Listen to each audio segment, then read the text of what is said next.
وسواء عليهم أأنذرتهم أم لم تنذرهم لا يؤمنون.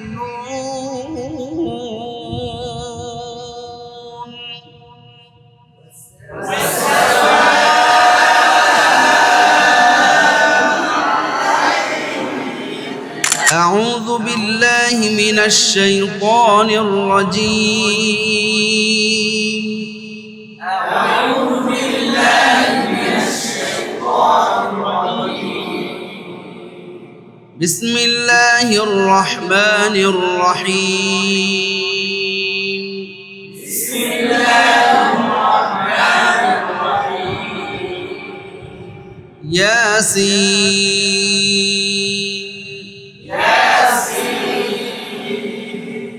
والقرآن الحكيم. والقرآن الحكيم. إنك لمن المرسلين. إنك لمن المرسلين. على صراط مستقيم. على صراط مستقيم. বাংলাদেশের মধ্যে এখনো অনেক মানুষের তেলাওয়াত এরকম আছে যারা আলা আলা সি না কিন্তু সি পড়তেছে, মানে সদ এবং সিনের মাঝামাঝি লাহানে জলি পড়তেছে না, আছে না এরকম। তারপরে মুস্তাকিমের জায়গার মধ্যে কেউ তো মানে যেখানে যেটা বলার দরকার নাই সেখানে সেটা বলতেছে। এই জন্য আমাদের চর্চা যদি বেশি থাকে এবং গণমানুষের কাছে যদি আমরা কোরআনকে মস্কের গুরুত্বটা বুঝিয়ে যদি আমরা ধরিয়ে দিতে পারি, প্রত্যেকটা মসজিদে মসজিদে গণশিক্ষার নামে মস্কের ব্যবস্থা করতে পারি, আমার মনে হয় অনেক ফায়দা হবে। কি বলেন আপনারা? হ্যাঁ, ইনশাআল্লাহ। আলা সিরাতিন মুস্তাকিম।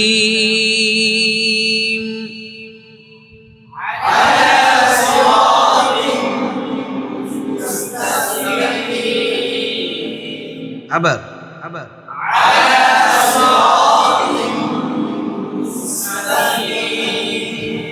আমার দিকে একটু মনোযোগ হন, ঠিক আছে? একটু মোটা হরফ কিন্তু সুই মানে কি মোটা হরফ, হ্যাঁ।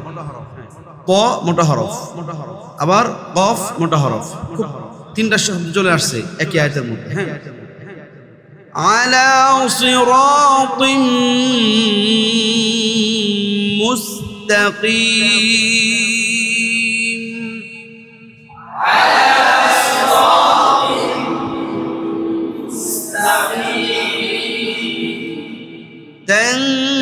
تنزيل العزيز الرحيم. تنزيل العزيز الرحيم. খুবই স্মুথ ভাবে কি হবে, অক্ফ হবে। লিন ওমর, হ্যাঁ, তাওয়াসুদের যে হরফগুলো দিয়ে মানে যে ইয়াগুলো হবে, কি হবে, ওয়াকফ কফলাগুলো আছে, এগুলো খুবই সূক্ষ্মভাবে সুন্দরভাবে নিপুণ নিখুঁত নিরেটভাবে হবে, হ্যাঁ, ঠিক আছে? কোনো আওয়াজ হবে না, কোনো ধরনের মানে স্কাচ, মানে কি বলে এটা, কিভাবে বলবো, মানে একটা গ্লাসের মধ্যে যদি আমরা এই যে এটাকে নষ্ট করে ফেলি, একটা দাগ হয়ে যাবে না, স্কেচ পড়ে যাবে না, এটা পড়া যাবে না। অক্ষরটা হবে একদম নিপুণ, স্ট্যান্ডার্ড, কোয়ালিটিফুল হতে হবে, ঠিক আছে? হ্যাঁ, তেলাওয়াতের অনেকটা মান ডিপেন্ড করে লাস্টের এই একটা শব্দের উপর, অক্ষরের উপর। যেমন আমি কেরাত পড়লাম, তানজিলাল আজিজির রাহিম।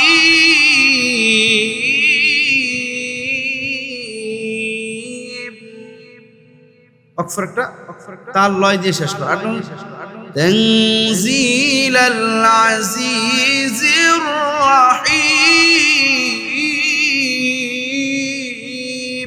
হলো পার্থক্য আছে না একটা? এই জন্য ওয়াকফটা যত সুন্দর তেলাওয়াতের মানটা মানে শুনতেও মধুরটা এতটা বেশি কানের মধ্যে আসে। ঠিক আছে? হ্যাঁ। তানজিলাল আজিজির রাহিম।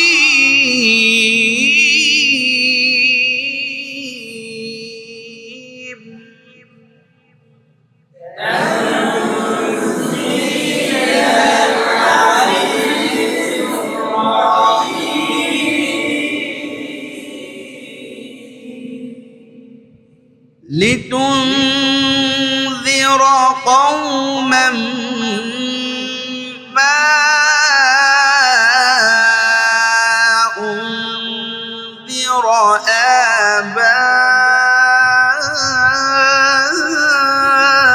آباؤهم فهم غافلون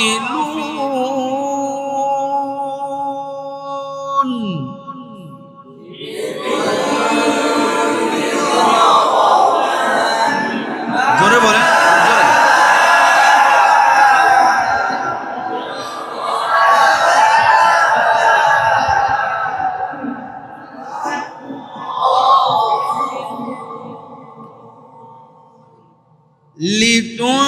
لتنذر قوما ما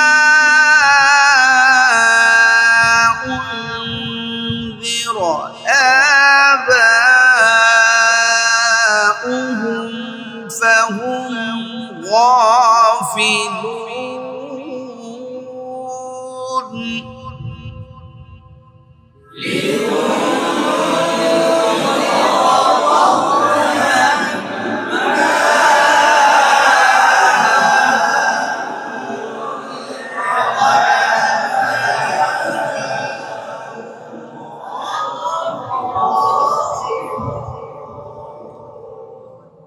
لقد حق القول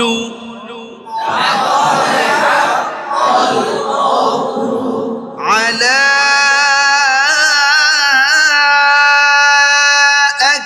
أكثرهم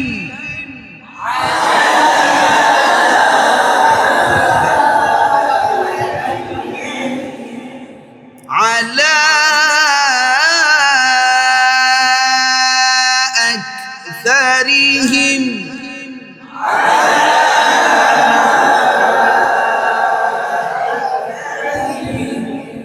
فهم لا يؤمنون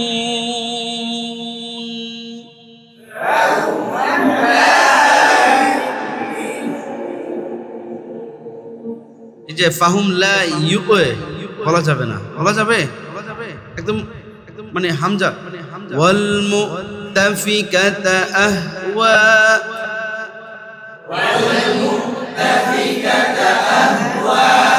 فإن الجنة هي المأوى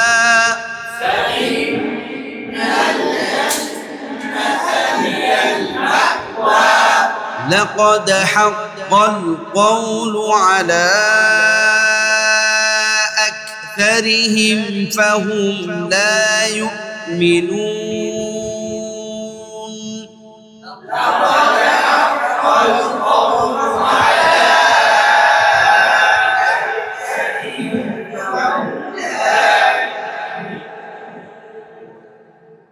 إنا جعلنا في أعناقهم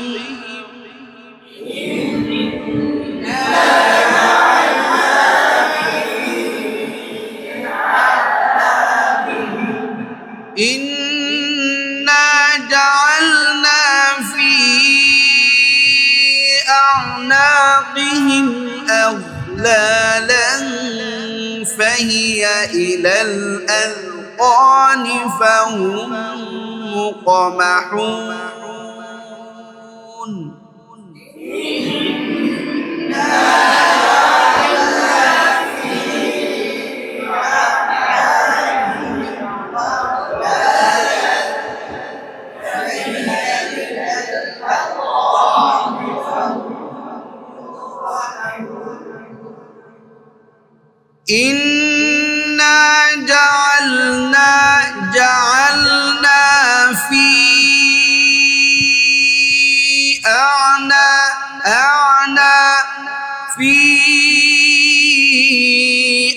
أعناقهم إن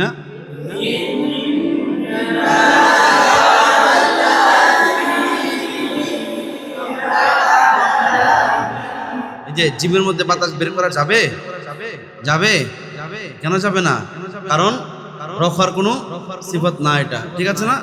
হ্যাঁ, ইন্না জাআলনা ফি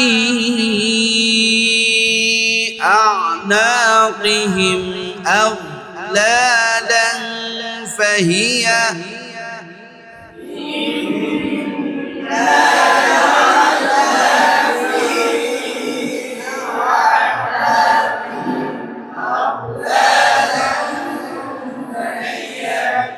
দেখেন এখানে আগলা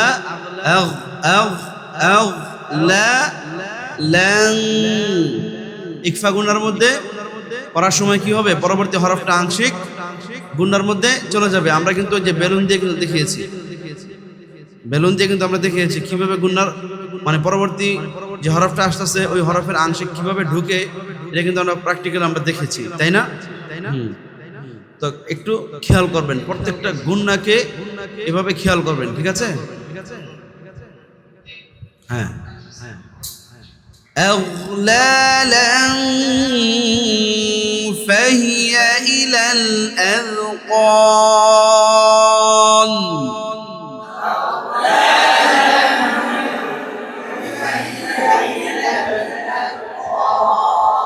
আবার أغلالا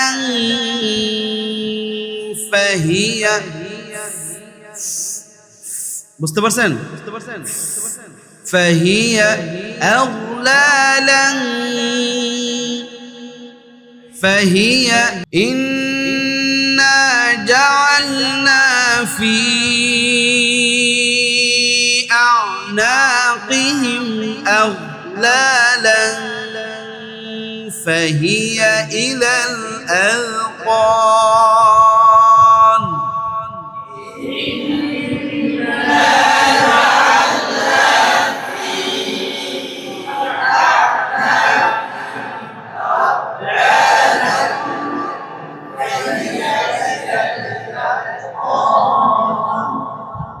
إنا جعلنا في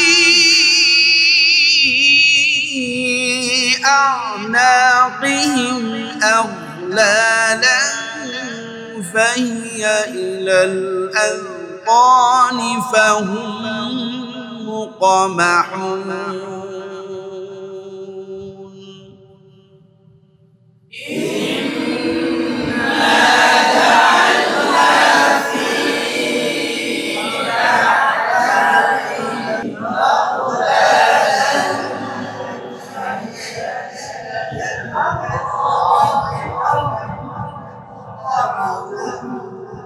মানে অনেকের মাঝে গাফলতিটা আছে যে ওয়াও বা পেশ ভুল করে পড়তে হবে, সেই চেতনা বা চিন্তা ভাবনা নেই। এটা কিন্তু ঠিক না। আপনাকে ওয়াও এবং পেশ যখন আসবে আপনাকে অবশ্যই ঠোঁট গোল করতেই এখন অনেকে মনে করে কই বিশ্ববিখ্যাত কারি যারা আছেন ওনারা যখন তেলাওয়াত করেন ওনাদের তো কি হয় না, ঠোঁট গোল অনেক সময় হয় না। আরে ওনারা তো 30 বছর 20 বছর 10 বছর এই বিষয়ে পাণ্ডিত্য অর্জন করে আসছেন। ওনারা অনেক সময় দেখা গেছে যে কোনো শব্দ আপনার মুখে না বুঝলেও তাদের উচ্চারণ এবং কাইফিয়ত 100 বুঝতে পেরেছেন? হ্যাঁ, এই জন্য যোগ্যতার বিচারটা হবে আপনাকে চেষ্টা করে মেহনত করে তারপর অর্জন করার পর, ঠিক না ভাই? ঠিক। হ্যাঁ, আমি দেখলাম যে অনেকে মানে ঠোঁট গোল করা নিয়ে খুবই কৃপণতার মধ্যে আছে। কেন? আল্লাহ পাক দিয়েছে ব্রেন, আল্লাহ পাক দিয়েছে ঠোঁট, আল্লাহ পাক দিয়েছে আপনার জান, কাজে লাগান, ইচ্ছে মতো কাজে লাগান, হালাল পথে, সঠিক পথে, বৈধ পথে। হ্যাঁ, ঠিক না? হ্যাঁ, ধরেন খেয়াল করবেন। হ্যাঁ, ওয়াওয়ের উচ্চারণগুলো খেয়াল করবেন, একটু খেয়াল করবেন, আর পেশের উচ্চারণ সবই তো খেয়াল করবেন। বাস ওয়াযাক্কির ফাইন্না যিকরা তানফাউল মুমিনিন। হ্যাঁ, ওয়াজআলনা মিন বাইনি আইদিহিম সাদ্দাও ومن خلفهم سدا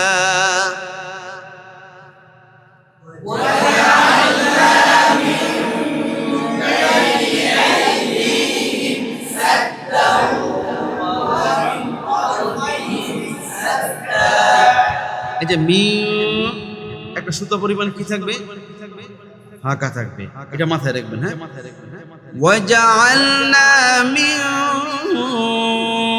বাইনি আইদিহিম সাদ্দাও ওয়া মিন খালফিহিম সাদ্দা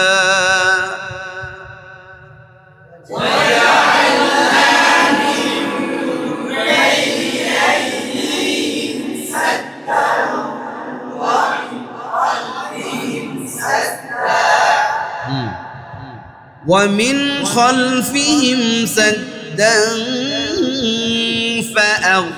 فأغشيناهم فهم لا يبصرون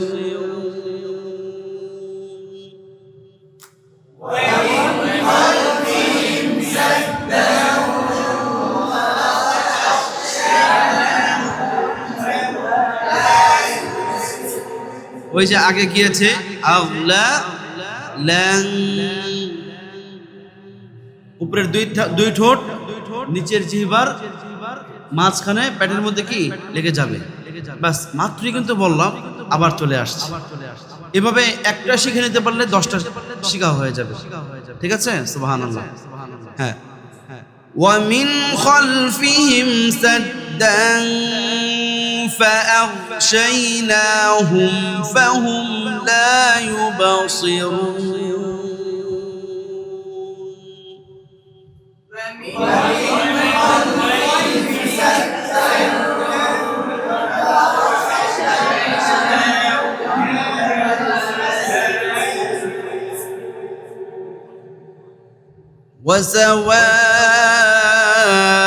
وسواء عليهم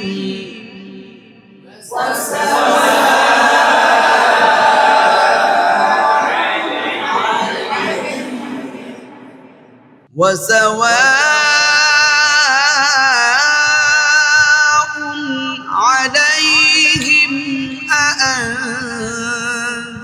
أأنذرتهم أم لم تنذرهم لا يؤمنون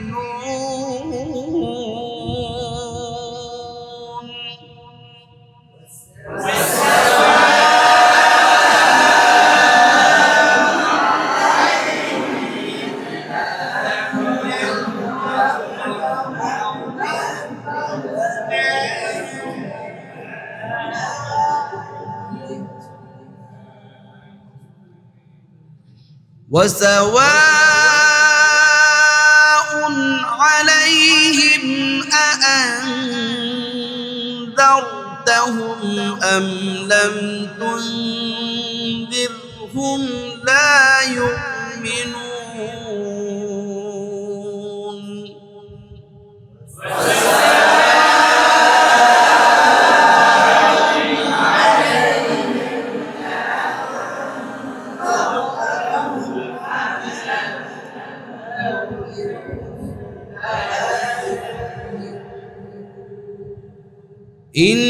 إنما تنذر من اتبع الذكر وخشي الرحمن بالغيب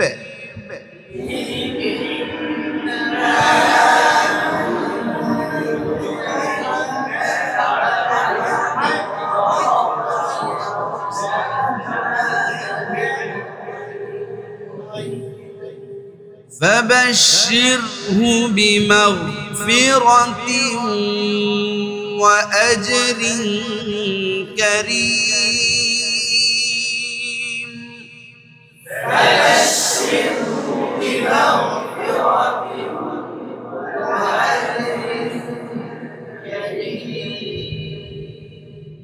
فبشره بمغفرة وأجر كريم